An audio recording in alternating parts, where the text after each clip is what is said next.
Les agressions pour obtenir des crypto-monnaies en France sont désormais quotidiennes, et oui, c'est la tiers-mondisation, enfin ça tu connais, mais pas de panique, parce que ensemble, l'on va faire en sorte, tu sais, c'est notre adage, faire en sorte que tu deviennes insaisissable, légalement insaisissable, bien sûr, insaisissable dans le sens où tu as des fonds sur la blockchain et toi seul détiens la clé de ton coffre au trésor, mais insaisissable également de toute personne qui voudrait te faire du mal, ou alors te faire du chantage, ou alors vouloir ton coffre-fort pour obtenir tes crypto-monnaies. Eh bien, l'on va voir également comment devenir anonyme et insaisissable et que, eh bien, personne ne t'emmerde. Voilà, disons les mots pour que personne ne t'emmerde et que tu puisses continuer d'alimenter ton empire et ta poule aux œufs d'or, bien évidemment. Mais avant ça, l'on va tout de même lire quelques articles, eh bien, pour te sensibiliser à ça, pour te montrer que c'est tout de même sérieux cette affaire et pour voir, eh bien, pourquoi justement il faut mettre ceci en place, en quoi est-ce que cela va être rentable pour toi. Donc déjà, nous avons Moni Radar qui nous rappelle que les agressions visant les détenteurs de crypto-monnaies sont maintenant quasi quotidiennes. Bientôt, on ne postera même plus tellement c'est devenu banal. La tiers-mondisation de la France est accélérée par une détérioration impressionnante de la sécurité, car oui, en plus d'une fiscalité écrasante, d'une redistribution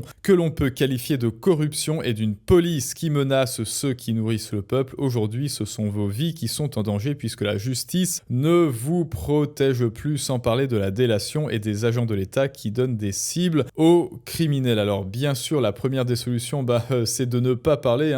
Est-ce que tu as vu Fight Club? Eh bien, la première règle du Fight Club est de ne pas parler du Fight Club. Donc la première règle, c'est de ne pas parler de tes crypto-monnaies. Et si tu te rappelles, eh bien dans la formation Rebelle Financier, si tu l'as, ou alors si tu es abonné Patreon, eh bien tu le sais, qu'il ne faut absolument pas laisser un seul grain de crypto sur les exchanges parce qu'ils ne t'appartiennent pas et surtout, eh ben, les exchanges envoient tes informations à l'État qui stipule maintenant, d'ailleurs depuis le 1er janvier 2026, voilà combien il a chez nous, voilà telle crypto-monnaie il a et voici toutes les opérations qu'il a faites durant ces derniers jours. Et là, eh ben, on ne peut plus y réchapper en France. Donc première règle, rester décentralisé, parce que quand tu es décentralisé, eh bien tu n'es plus une personne mais tu es une adresse. Et alors à moins que tu ne partages ton adresse sur internet, eh bien avec cette adresse tu restes en pseudonyme. La France est donc officiellement une copie presque conforme de l'URSS. Mais bon, ça je pense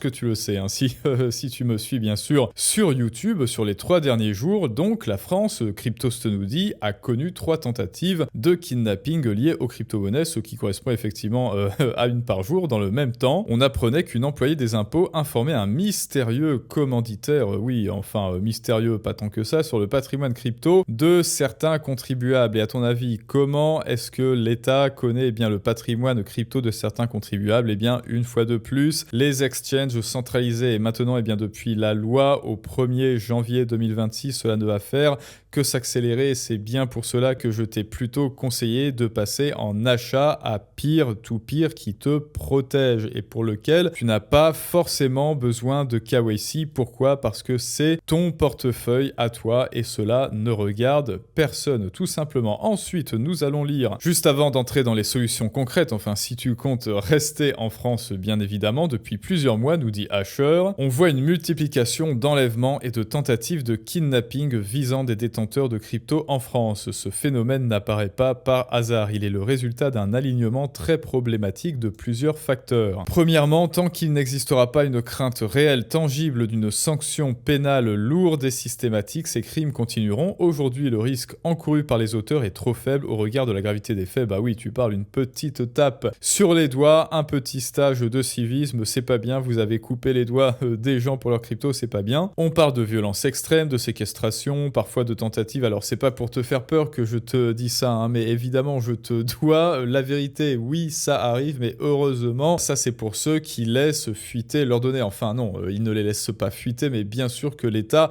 les laisse fuiter pour eux parce qu'ils n'ont pas été, c'est triste de dire, ils n'ont pas été assez prudents quand ils manipulaient leur identité numérique et leurs informations sur les exchanges sans centralisé. C'est pour ça qu'il faut du DEX et encore du DEX. Dans beaucoup de cas, les ravisseurs n'obtiennent même pas les fonds. Donc c'est te dire, pourtant la faiblesse ou l'irrégularité des sanctions entretient l'idée que le jeu en vaut la chandelle. Ça n'est pas un problème de moyens policiers, c'est un problème de réponse judiciaire, très certainement. Nous vivons dans un pays qui exige toujours plus d'informations sur ce que les citoyens possèdent. Bah oui, ça s'appelle l'URSS. Argent, cryptoactifs, activités pro, patrimoine, localisation, tout doit être déclaré, centralisé, numérisé. Oui, on parle bien de la France, en théorie, au nom de la transparence, en théorie, et de la lutte contre la fraude. Sauf que plus l'on va dans ce narratif de la lutte contre la fraude, plus il y a de fraude et plus il y a de gens qui veulent choper des cryptos et ravir les détenteurs. Les exemples s'accumulent. Le fameux agent du fisc qui revend les informations, ça on en a parlé, des données issues de registres administratifs ou pro qui fuitent, ça alors, des personnes enregistrées auprès de l'URSSAF ou d'autres organismes qui se retrouvent exposés, et ça ne touche pas que la crypto. Voilà, c'est bien la peine de payer des impôts. Super, maintenant je me sens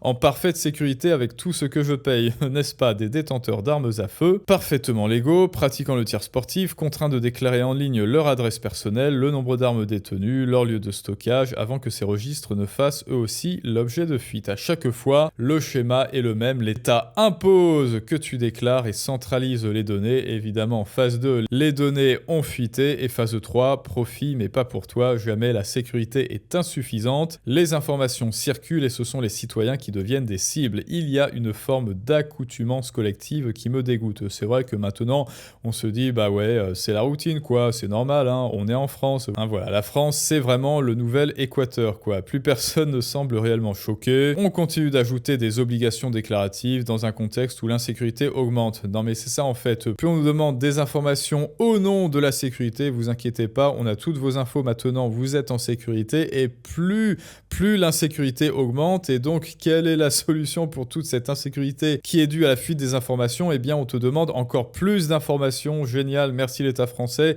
C'est exactement comme ça qu'il faut faire pour ne pas changer le millefeuille administratif. On exige toujours plus de transparence individuelle, alors que même, sauf pour l'État bien sûr, alors même que les institutions qui stockent ces données ne sont pas à la hauteur des risques qu'elles font peser sur les personnes concernées. Aujourd'hui, tout donne l'impression que rien ne changera. Je n'ai même pas les mots, c'est précisément ce sentiment d'impunité et d'irresponsabilité institutionnelle qui alimente ce pays de crime. Eh bien écoute, Asher a dit les termes, donc bravo Asher, voilà, il a pris un parti et c'est politique, et là on est bien loin du petit pipeau de la gauche. C'est pas grave, tout va bien, vive l'État, vive l'étatisme. Mais maintenant, comment pratiquer une hygiène numérique pour que toi, cela ne t'arrive jamais? Eh bien, on l'a dit, d'abord, évidemment, utiliser tes propres adresses en self-custody, ne pas utiliser les centralisés comme Binance, etc. Utiliser pour acheter du Bitcoin, du peer-to-peer, ou comme je te l'ai conseillé, eh bien, Bull Bitcoin. D'ailleurs, je vais encore mettre le lien ici en description si ça t'intéresse. Comme ça, tu es en totale sécurité pour faire ton petit marché. Ensuite, le site des impôts. Règle numéro 2 de l'hygiène numérique, et merci au Bunker d'avoir fait ce post. Votre adresse personnelle ne doit apparaître nulle part. Et donc, si tu es auto-entrepreneur, c'est pareil. Fais en sorte qu'elle n'apparaisse nulle part. Et comment se faire? Eh bien, le site des impôts te permet de changer ton adresse personnelle, tout simplement. Voilà, tu vas sur tes impôts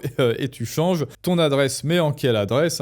Certainement pas l'adresse d'un proche, parce que sinon, c'est lui qui va se faire harceler. Tu dois faire appel soit à un prestataire pour obtenir une boîte aux lettres dématérialisée, ou, et en revanche, ça c'est gratuit, tu choisis de te domicilier à la mairie de ta commune, et c'est eux qui vont recevoir ton courrier administratif. Et ça, je trouve que c'est tout de même beaucoup plus pratique, parce qu'en plus, ta boîte aux lettres reste propre. Une fois que votre adresse d'emprunt apparaît sur votre relevé d'imposition, vous pouvez l'utiliser comme justificatif de domicile pour ouvrir des comptes bancaires. Donc là, il n'y a pas de problème de justificatif de domicile. Voilà, tu es domicilié à la boîte aux lettres, à la mairie de ta commune, et ça suffit très bien, parce que ils vont quand même pas aller harceler la mairie de ta commune. Là, c'est tout de même beaucoup plus improbable qu'une adresse de particulier. Et donc, je vais également te partager ce tweet si tu veux aller voir, hop là, cette petite image. Et voilà, je pense que nous avons fait le tour. N'hésite pas à me poser des questions. Voilà, si tu as des questions, est-ce que toi, tu as déjà été harcelé? Je n'espère pas. Est-ce que tu vis encore en France? Est-ce que tu as bien tous tes wallets en self-custody protégés? Est-ce qu'il n'y a que toi qui détiens ta ta passphrase? Est-ce qu'il n'y a que toi, eh bien, qui connaît même l'existence même de tes cryptos et de tes wallets? Est-ce que tu as des cryptos sur les exchanges, genre Binance, etc.? Eh bien, un conseil, retire-les et mets-les sur ton wallet